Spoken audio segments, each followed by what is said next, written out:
В мире природы часто случаются удивительные вещи. Порой они не поддаются никакому логическому объяснению. Трогательная история кошки и тигренка произошла в небольшой деревне в горах.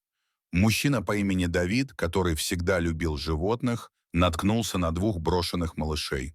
Оставить их в беде он просто не смог. Неожиданно кошка Давида стала приемной мамой этим тигрятам. Спустя несколько лет она встретилась с выросшими детьми. Что же произошло дальше и как отреагировали животные? Расскажем дальше. Главный герой этой истории – Давид, биолог и специалист по сохранению природы. Всю свою жизнь он занимается работой с дикими животными и изучает естественную среду их обитания. Живет он в небольшом домике около гор вместе с семьей. Так что столкновение с дикими животными для него уже не в новинку. Ему всегда нравилось наблюдать за природой и повадками зверей. Жена и ребенок Давида разделили дело всей его жизни. Была в семье и всеобщая любимица – черная кошка Бонни. У нее приятный и ласковый характер, и она с любовью относится ко всем домочадцам, особенно к самому младшему. Однажды летним днем Давид решил провести время с женой и ребенком на природе. Все они собрались посетить ближайший лес. Идея так отдохнуть понравилась абсолютно всем. Во время прогулки Давид увидел, как в траве что-то странно шевелится. Подобравшись ближе, он увидел, что там лежат два тигренка, совсем крохотных и явно голодных. Малыши явно давно ничего не ели, потому что у них буквально торчали кости. Матери рядом нигде не было, а сами тигрята оказались напуганными. Давид не смог оставить их в беде, ведь без помощи они точно скоро погибли бы. Жена и ребенок поддержали его в этом решении. Мужчина подобрал тигрят и понес их домой, так как бросать их в лесу было нельзя. Было сразу ясно, что заботиться о таких необычных питомцах будет непросто. Но семья Давида ничего не боялась. С этого и началась эта невероятная и трогательная история. Дома Давид убедился в том, что тигрята и впрямь были очень голодны. Он накормил и напоил их. Удивительно, что малыши сразу поняли, кто их спаситель.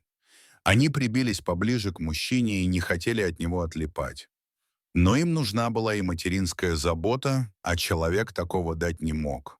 К счастью, кошка Бонни не испугалась неожиданных родительских обязанностей. Удачно сложилось еще и то, что она недавно родила. Давид отдал тигрят Бонни в надежде, что она примет их, и она действительно не отвергла малышей, а отнеслась к ним очень спокойно.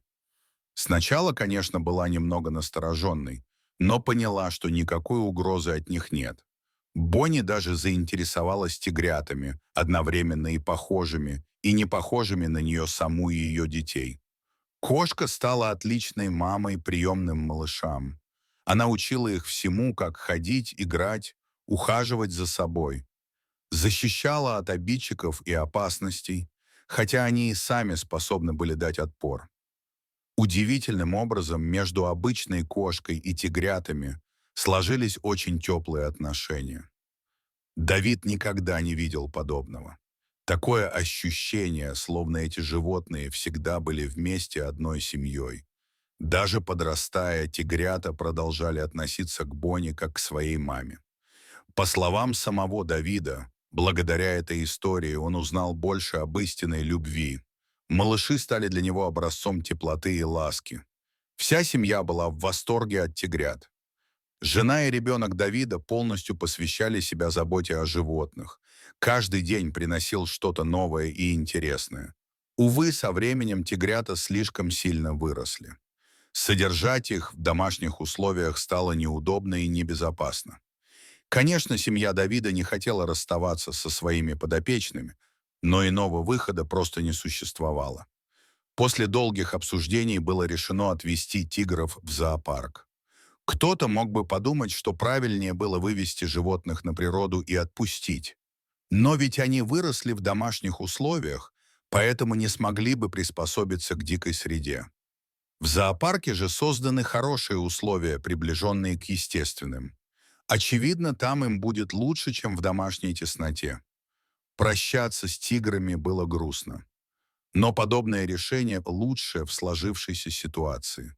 Удивительно, но Бонни тоже не могла спокойно отпустить своих малышей. Она перестала есть после их исчезновения, отказывалась играть и будто бы впала в депрессию. Очевидно, ей не хватало тигрят. Со временем атмосфера в доме Давида переменилась. Если раньше тигры нарушали спокойствие и вечно баловались, то сейчас стало спокойно и тихо. Только в этом всегда чувствовалась пустота и грусть. Вся семья скучала по своим питомцам, несмотря на понимание, что дальше содержать их не получилось бы. Спустя несколько лет Давид решил, что хочет проведать своих бывших подопечных в зоопарке. Несмотря на то, что прошло много времени, он все еще скучал по ним, равно как и его жена с ребенком. Старался, конечно, меньше думать о тигрятах, но пустота в сердце все равно не давала забыть. Словно чего-то не хватало в доме, что-то было неправильно. Некоторое время ушло на организацию поездки. Давид непременно хотел взять с собой не только жену с ребенком, но и Бонни. К счастью, уладить формальности удалось относительно быстро. И все равно волнение было очень сильным. Вдруг затея вообще обернется провалом.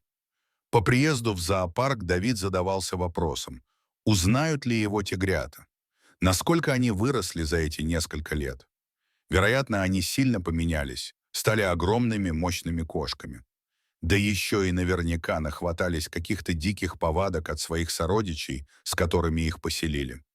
Не измениться они просто не могли. Давид прошел в ту часть зоопарка, где жили тигры. Там он увидел своих бывших подопечных и сразу их узнал. Они действительно сильно выросли, но взгляды остались все теми же ласковыми и задорными. Мужчина взял на руки Бонни, чтобы она посмотрела на своих приемных детей. Момент оказался, правда, трогательным. Когда кошка увидела тигрят, она разволновалась и начала мяукать, пытаясь пробраться в клетку. Она не отрывала от них взгляда, словно пытаясь им сказать, что вернулась к ним. Удивительно, но тигры тоже узнали Бонни. Они стали радостно прыгать и ворчать. Очевидно, что материнская любовь не забывается даже спустя годы. Она остается, невзирая на расстояние, время и различия в видах. По словам Давида, этот момент тронул мужчину до слез. Конечно, пустить Бонни поиграть со своими приемными детьми не получилось, но он рад, что они смогли увидеться. Реакция животных показала, что они узнали друг друга. Да и бывший хозяин тоже остался в их памяти. Доброта остается как в сердцах людей, так и зверей. Поэтому не стоит проходить мимо тех, кому нужна помощь. Дорогие зрители, если вам понравилась эта история, обязательно поставьте палец вверх и поделитесь этим рассказом со своими друзьями. Если вы впервые на этом канале и еще не подписаны на него, рекомендую подписаться прямо сейчас, чтобы не пропустить очередную захватывающую историю.